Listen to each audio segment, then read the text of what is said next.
in school, I was like, I'm not really making many friends here. Maybe if I learnt a few jokes and I cracked a few jokes in front of the kiddies, they might like me.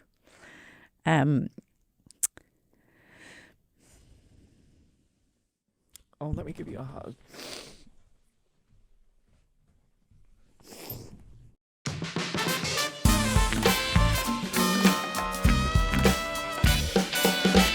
Hi babes, welcome to Josh Smith's Great Chat Show. How are you doing today? Well, I am buzzing because I'm going to be joined by one of the funniest people on the planet, in my personal opinion today. She's a star of Amandaland and Motherland, and you also remember her from Derry Girls too, is Philippa Dunne. We have a really emotional chat today, which came as a bit of a surprise to me, as Philippa talks about how she struggled to fit in at different times in her life and how she resonates with her character Anne for that very reason. We also, of course, have a big old debrief about Amandaland, and we also talk about ghosts. Stay tuned. The great chat is coming your way. Philippa. Hello. It's so fab to have you here. We're always about great chats on this show, but what do you want to chat about today, babe? What is on your mind? Can we talk about ghosts or cats? Ghosts? Yeah. Ghosts of cats? No, ghosts or cats. Let's talk about ghosts. Why do you want to talk about ghosts? Because it's, I'm really interested in them, and I'm just always... You know, when I first meet people, I just want to go, are you into ghosts? But you have to give it a while before you know the person, or you've been talking for a few minutes, and then you go, well, ever seen a ghost? But I think it's a good icebreaker. It's a great icebreaker. Yeah. Have you ever seen a ghost? I think I have. Oh my God, tell me about it, please. Well, see, did me not asking you the question not be a big reveal of it? Like, yeah, I think I've seen a couple of ghosts. I've seen a few, plot spoiler. I was setting up really for my own storyline here. Okay, so the two most scenarios where I think that was something was, are you familiar with the place Mont Saint-Michel in Normandy in France? I've heard of it. Yeah, so it's this big ancient lump of buildings in the middle of a tidal plain that the water comes in and goes out and you can gain access. It's really medieval, really old, looks like a film set. It looks like it should be the whole of Game of Thrones. And I was in there years and years and years ago taking a picture of some giant fireplaces because they looked like something out of, you know, the Harry Potter films. They were that big. So there was two in a row. And this is back in the days with digital cameras with the little LCD screen. Oh, so we're going back. Yes. Yes, Love yes. this. Yeah, mid to late 20s. And I was making sure there was no one in the picture. And as I was pulling up the camera, I just saw these legs go across the screen. And I went, oh, for God's sake, who's walked into my picture? Looked down, nobody there. Walked down, looked in both of the fireplaces, nobody in either of the fireplaces. And I was like, but I saw the legs walking in on the screen, but there's nobody down there. So that's story number one. Oh my God. And then story number two is I used to live with a rake of girls in a house in Dublin for years. And it was a Georgian house, like a 3-story townhouse thing. Oh, good for you, babe. Oh, it wasn't the Ritz, but it was good. It fit us all, basically. Yeah. Lots of steps and weird, very sloping floorboards. I was always trying to do an exercise video and I was always like, I'm just going to go through the floor at any second. Trying to do this is my casualty episode. Yeah. This is how I go. There I was doing a Davina McCall and the next thing I know, I've got a compound fracture in my ankle. But anyway, that house was old, obviously. And the way the couches were set up, there was one here and there was one there. And in this corner here, there was an armchair that never had a bottom cushion, ever, since the day we moved in. So we never sat in that chair. Nobody ever sat in that chair. We just dumped pillows and throws and stuff in there. And we were watching the telly. And one of the girls across from me, she goes, oh. And she looks at the chair. And I looked at the chair at the same time. And then we both looked at each other. And the other girl says, did you just see something? What's going on? And I went, I saw something. Did you see something? And she goes, yeah, I saw something. I said, what did you see? And she goes, I saw a big flash of light and then like this ball going into the back of the chair. And she said, what did you see? And I said, I looked over when you looked at it. And in the back of the chair was this full back outline of a person just sitting there like this. Grey, just the back of them, the back of the head, the neck, shoulders. And what I found really interesting is we both saw something, but it was different.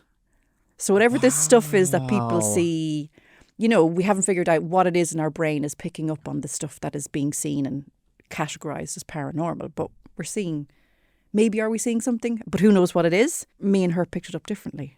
Oh my God. That's a great icebreaker, babe. Yeah. You dish that out at parties quite often, right? Sometimes. Yeah. I think that's a good one. If you were going to come back as a ghost, who would you want to haunt? What would you want to do? Because I feel like if I came back as a ghost, I want to cause absolute pandemonium. Like tipping things over. Yeah, like Buckingham Palace or something. Yeah. Oh, yeah, like... I'd want to go to the top. Yeah, all the way to the top. All the way to the top. But Yeah. I can't work out if you have to die in the place then haunt it, or if you can travel around. I think you can travel around. Yeah. I think you can do whatever you want once you're dead. I think you can go here, there, everywhere. I think you can go up to God and go, like, give me the truth on Nessie. What is it? I want to know about Bigfoot. You know that film of the Bigfoot walking across the... I definitely don't believe in Bigfoot, but I want to believe in Nessie. Mm-hmm. Well, I mean, one thing that a lot of people are chatting about at the moment, and I personally am chatting about a lot, is Amandaland. Oh, yes. That Babe, show. What a show. Who in Amandaland has the best chat? I think I have the best crack with Lucy, really. Yeah. Just I mean, she seems like great crack. She is. Was there a moment when you first met where you thought, oh my God, you're a bit of me? What was that moment for you? Well, you see, I had been in love with her from afar for a long time. I'd seen her in a few films. It was always American films. And then I found out she was English. I was like, what?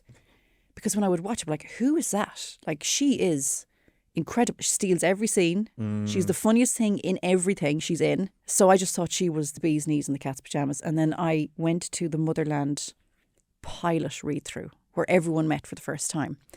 And Lucy wasn't there. Her name tag was there. And I went, Lucy Punch. Because I'm not great with names, but I'll never forget a face. So I was like, Lucy Punch, what's that?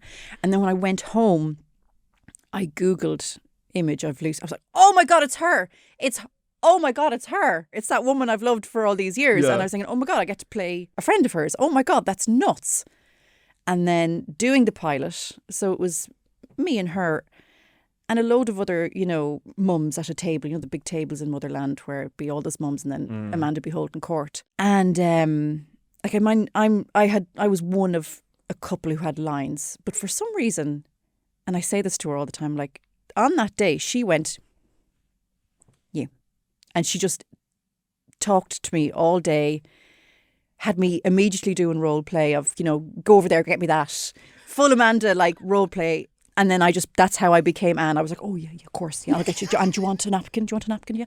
And yeah. No, do you want my seat? Whatever that goes along with Anne and Amanda. It was from that day one on the pilot that, like, I was already there. I was already like, hi, Lucy. Hi, babe. Yeah. Would you want to be my friend? Yeah, but she was like, get in here. And still to this day, I'm like, how?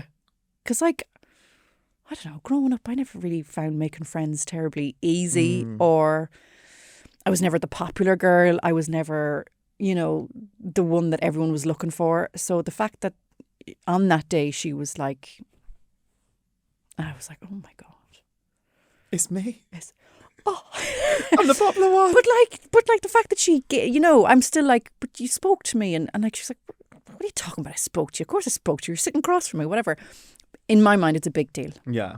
Because also, I guess, for little you, who felt a little bit excluded at different times, that must have been a really special moment. Yeah. And especially when you're stepping into such a big life-changing role for you, which I guess at the beginning you didn't really know it was going to be so life-changing. Because Motherland, taking it back to the Amandaland universe, Motherland is one of my favourite shows of all time. I remember when I first watched it thinking, I'm so desperate to be a mum now. Get me in there.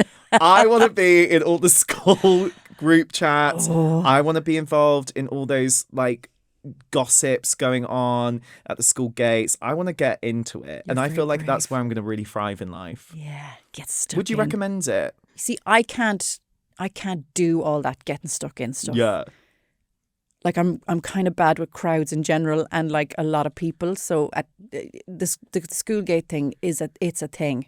There's so much going on. And then because of my work, I feel like I can't get involved with mum stuff because, no, this is a genuine excuse. It's because work comes along at the 11th hour and you just have to drop everything and go. And I don't want to be that person who's like signed up to do X, Y and Z and go, sorry, I'm out. Yeah, I've got to go to work. Yeah. But Yeah, you're very brave to be wanting to go headlong into that kind of, because it's a whole new world, and it kind of brings you back to your own school days, and like there's a bit of that, because I remember when she started school, I was like, oh my God, we're all going back to school. I don't know about this, like I don't. And then there was no more like everyday different outfit. It was the uniform. I was like, oh no, I don't know about this now. I don't know about this. This is very triggering for me. I'm not sure how you feel Yeah, about it. I was like, she has to wear navy tracksuit pants all the No. no. We built up a better personal style than that.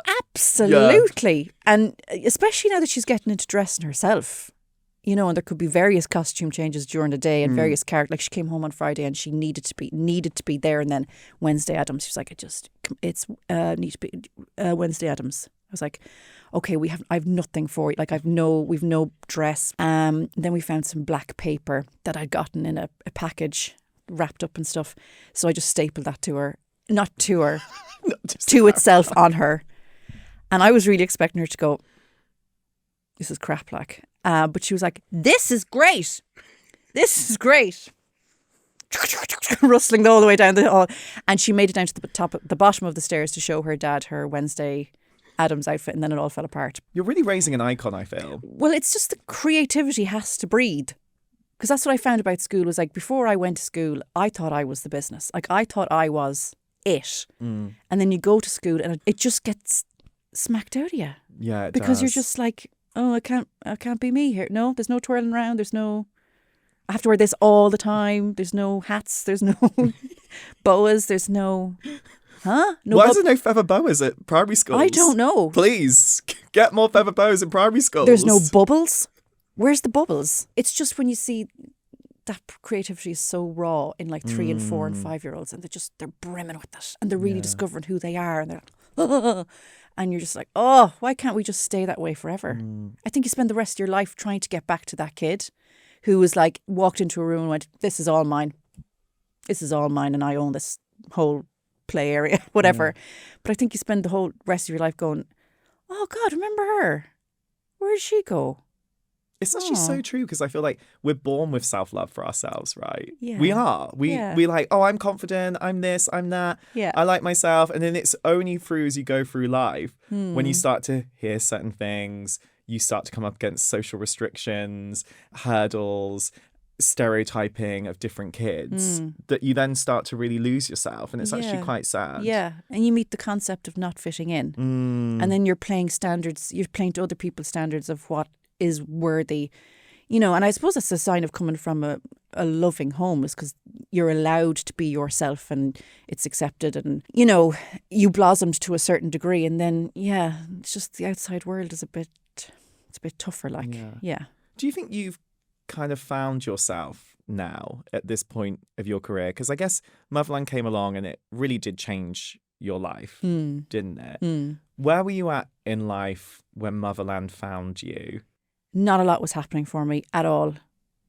I was going through this phase of like really trying to write my own stuff, make my own stuff with others, collaborating, like dying for the opportunity, like doing handsprings into every audition, taping for every, you know, and just like getting, like the actor's life, getting nothing. And I would, ever so often, I just go, that's it, I can't do this anymore. It's too difficult. You give so much of yourself away. The rejection is just relentless. And, you know, you put so many things on hold to try and get your job off the ground. But I just knew I couldn't do anything else. I tried, I've done the 9 to 5 and etc. And no. And then, you know, once a month I'd have this talk with myself and go, I can't do it anymore. I'm out. That's it. No more. This is too horrible. Just, that's it. Find something else. But by the end of that week, something would come along that would just keep me going a little bit longer. And Motherland was very much one of those things. It was just a thing of like, hey, come in and do these few lines, and it's just a pilot. And I was like, absolutely, count me in. There I am. And then when I was there, realising the room I was in, the amount of talented people there, and then getting series 1 of that, getting series 2. I remember thinking, oh my God, I've got work for 2 years. Bonkers, like. Okay, great.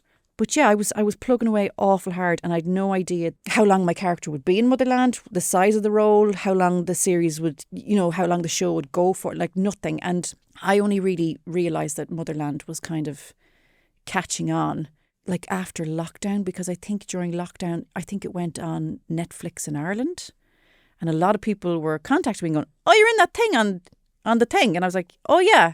I'm in that thing. Yeah, and they're like, "Oh, so that's what you've been doing over there for?" And I'm like, "Yeah."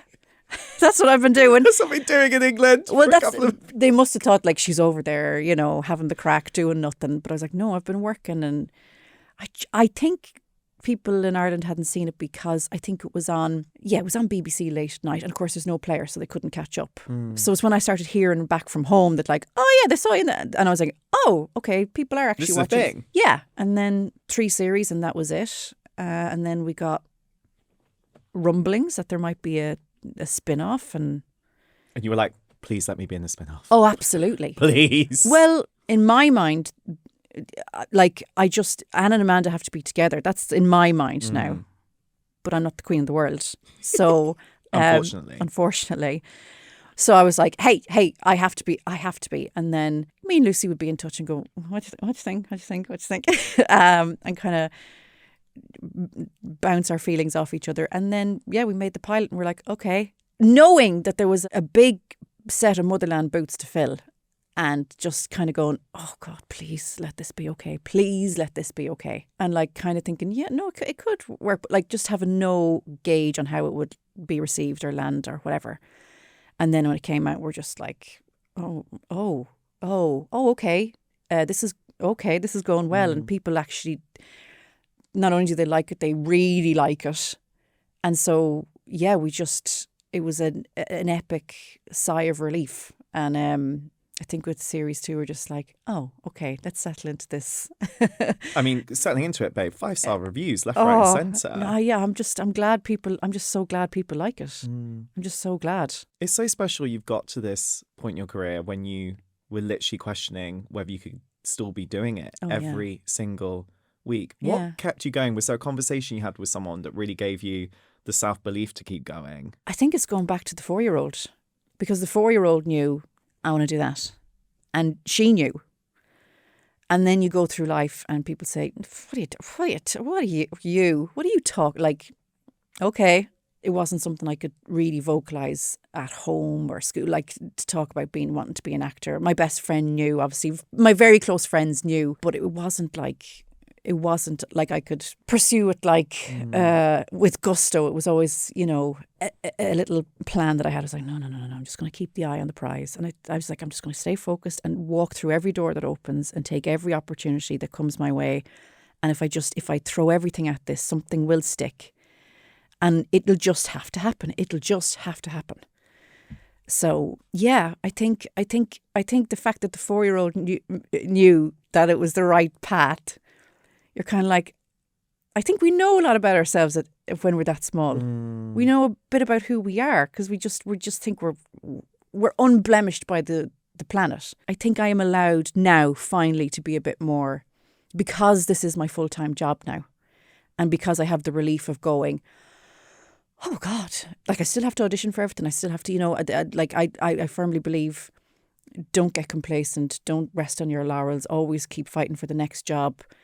Keep writing your bucket list, keep aiming for the next thing. Don't settle. Just keep staying hungry for the passion. But I do have this gleeful kind of relief of the bulk of the struggle, I hope, is over work-wise. I hope. Oh God, we'll touch all the wood for you, babe. Like I'm. It's the wood. It's here. Yeah. There's loads of wood here. Yeah, I'm opening up so many cans of worms. Anyway, don't want to jinx myself. But that kind of way that like, I don't have the angst I used to about being like, oh God, will I ever... when you want something so bad.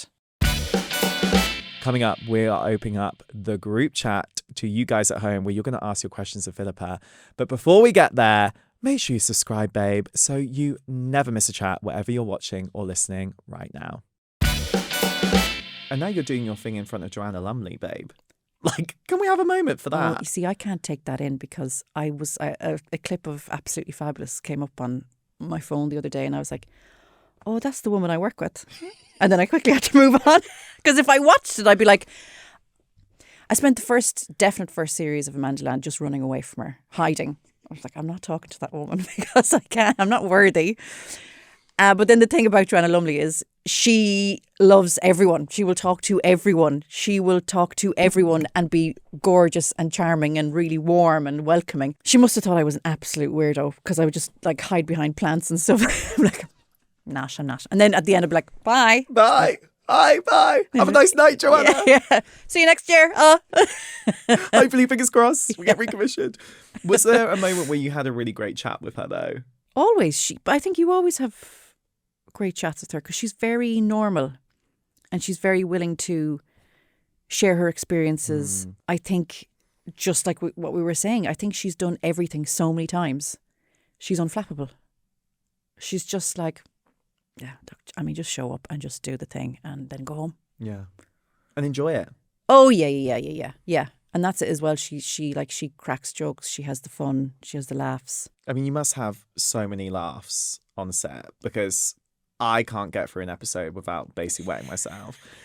For you, when you've been filming, is there a scene that you've really struggled to get through because you were laughing your tits off? Yes. It was series 1. It was planning the cocktails night at the football club and I had a line which was, no, I won't have any cocktails. I mean, it's fine in the metal shaky thingy, but once it hits my colon, it's like the rapids at Centre Parks.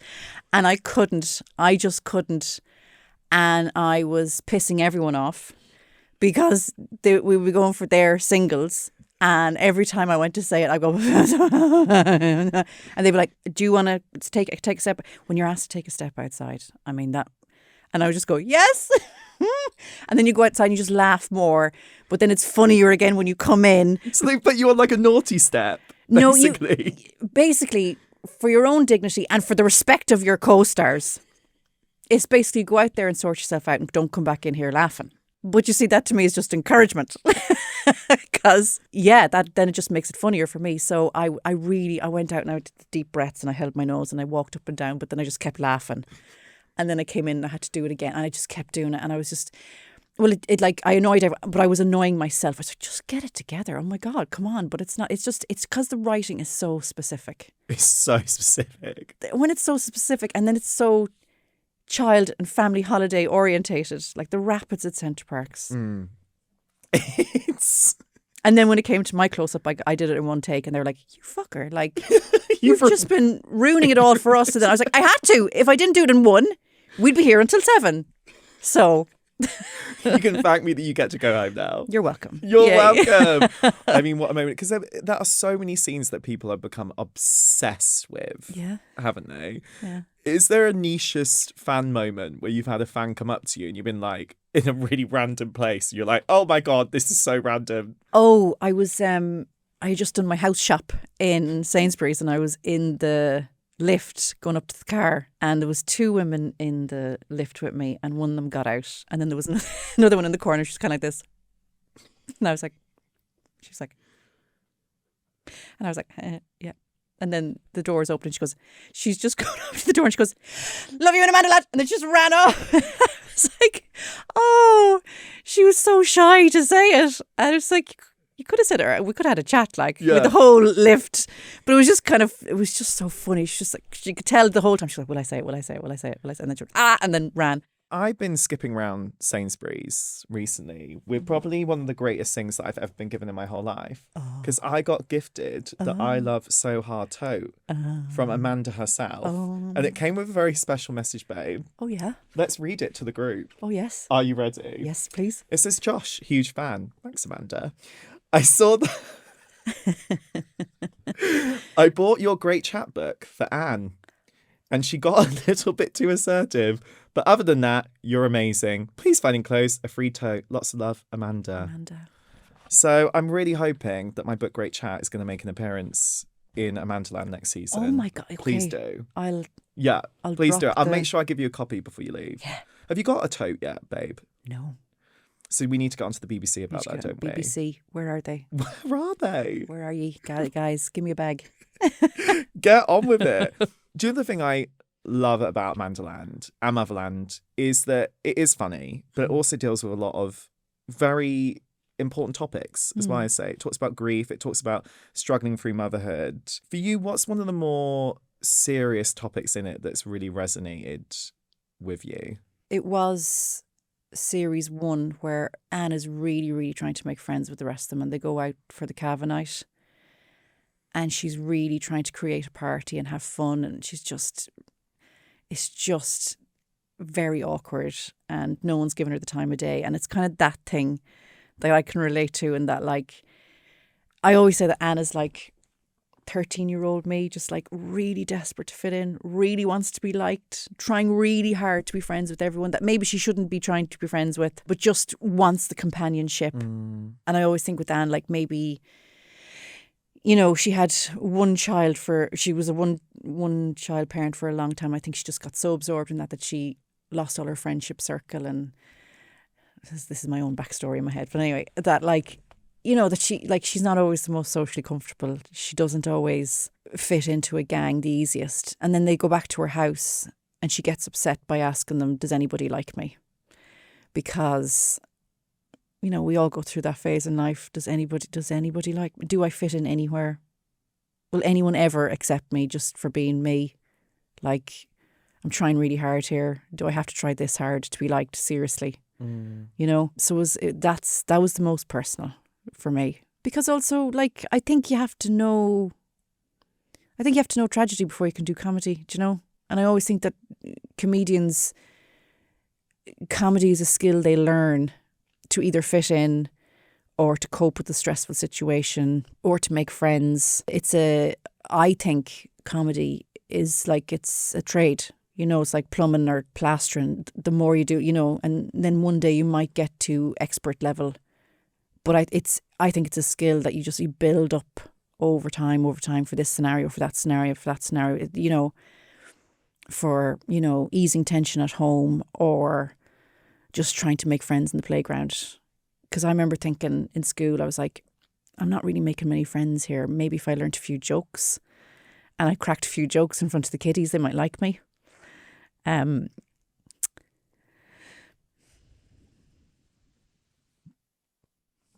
Oh, let me give you a hug.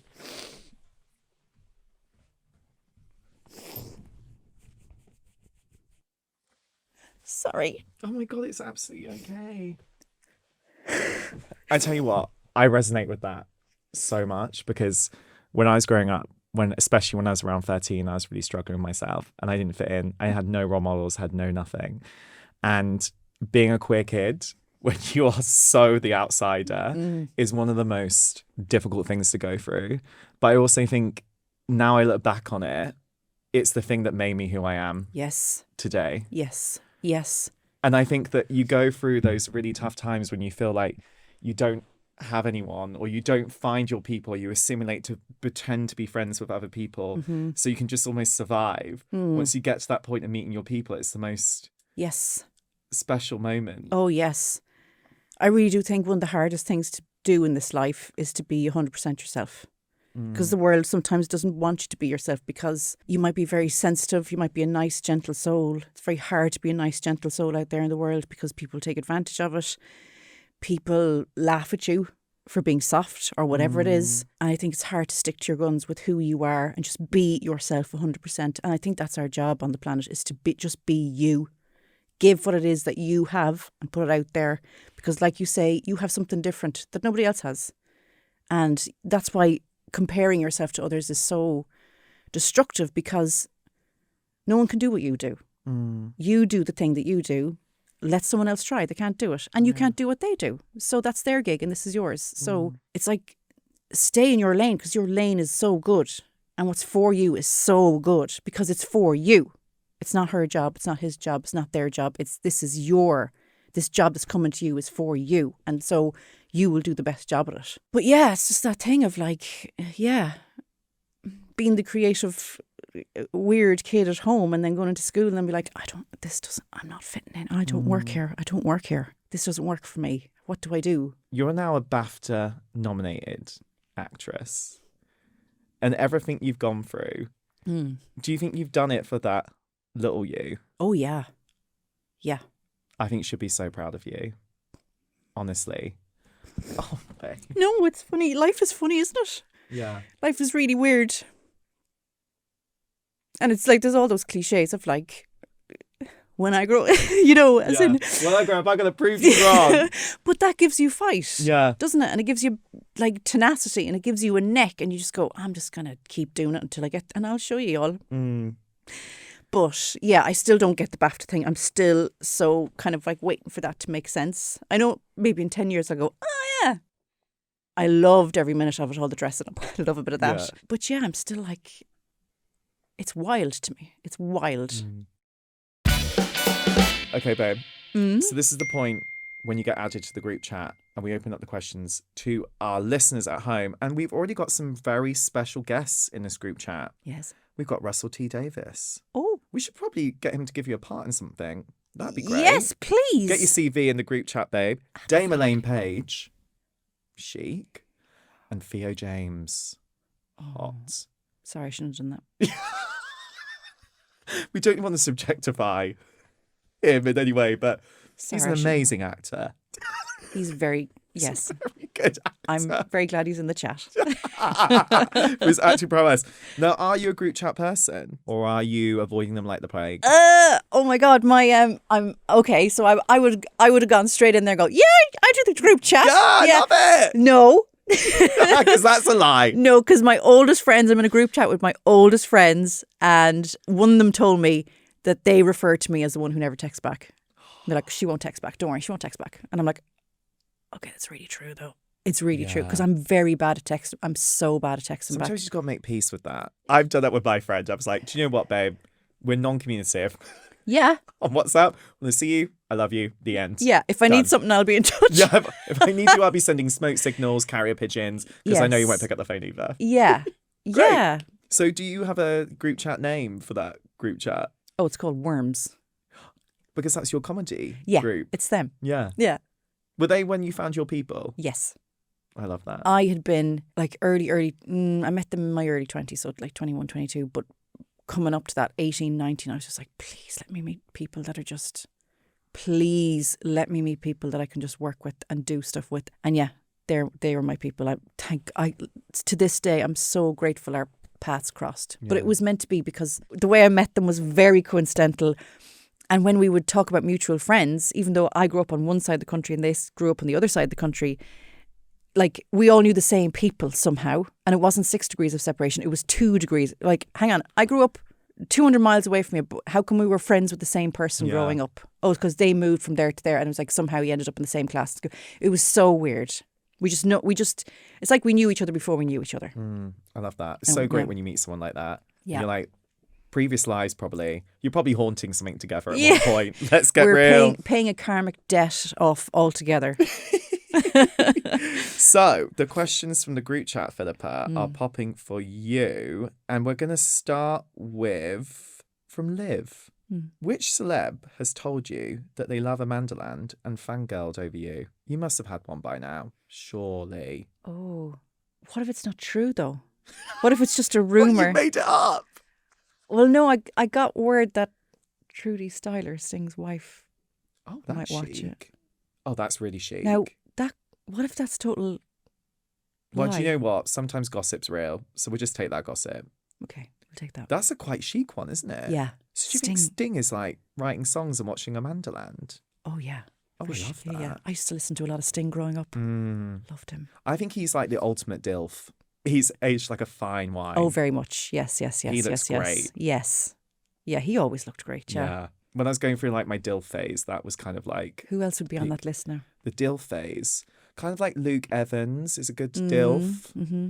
I'm trying to think of other key DILFs. Oh my God, do you know the best one? It's actually really niche. Dennis Quaid. Oh, yeah. Yeah, no, I get that. Really good DILF. Yes. Another great DILF would be... I actually think that maturing in life is realising that Colin Firth was the fittest one in Bridget Jones. Because when I was younger, I used to think that Hugh Grant was the fittest one. But actually, now I'm watching Bridget Jones, because I watch it every single year without fail at Christmas, I realised last year that, oh my God, Colin Firth is actually the fittest one. Is it because it's the personality has grown on you as well? Because obviously... But I also just think the handsomeness has grown on me too. So I think he's also an ultimate DILF. Okay.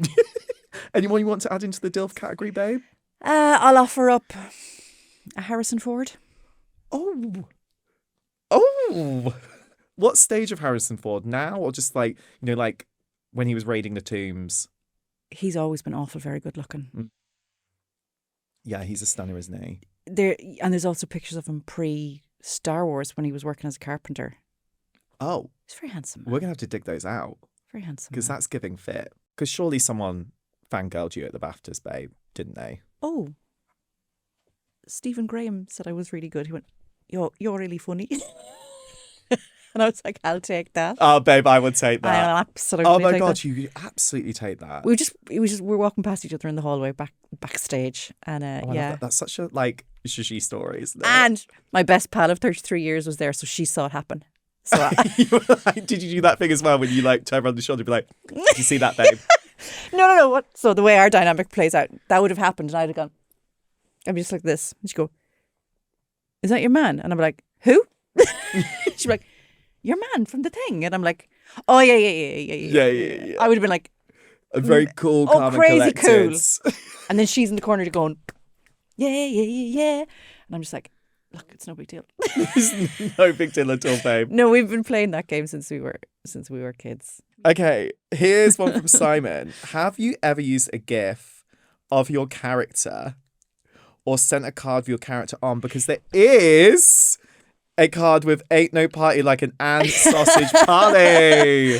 Last year they did a card, "Happy Birthday, Your Highness," and I bought a rake of them for the crack because I'm a bit of a troll, right? I love a good troll. I love trolling people, so I would just send them out to them like, "Happy birthday," Am I being annoying yet? I love a bit of that. So yeah, I still have some at home. I bought a load of them. Oh my God! And I think I'll send one to my friend every year for the next 5 years because I probably have about 5 of them left. You've literally got a whole cupboard full of Anne cards. Yeah, I just thought it was so gas. Yeah. Like, hey, you have to buy them. And the picture was so kind of it was a bit Wallace and Gromit. So I thought it was hilarious. I thought it was really funny. Well, babe, it's my birthday yesterday. So if you want to send me one in the post, okay, feel free. Yeah. Anytime. I'll give you my address, babe. And it could go in my tote. So are you the 8th of June? I'm an 8th of June, baby. Okay. Gemini. Making me a Gemini. Gemini? Which is my favourite thing from Nadine Coyle. Have you never seen that thing? No. When she was on Irish Pop Stars. Okay. And she faked her age. Oh, yes. And yes. then she got asked on camera about it. And then she goes through the dates and she goes, "Making me a Gemini." And then every time someone asks what I am, I go, "I'm a Gemini." Okay. And people think that I can't say Gemini. And I'm like, then have to explain that it's because of the Nadine Coyle reference. Yeah. One of the greatest Gemini, references of all time. I only remember, "Mummy, where's my passport?"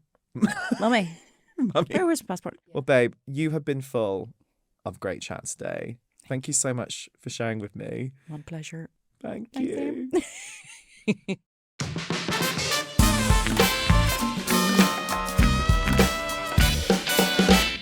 So I've just said goodbye to Philippa, and that chat is going to really stick with me for a long time because I really struggled with fitting in growing up, and hearing Philippa open up about that for the first time really, really hit me in the heart. So I'm so appreciative to her for opening up like that. And of course, I would also be hiding behind a bush if I was in the company of Joanna Lumley. And I loved getting in to filming Amandaland as well, one of my favourite shows right now.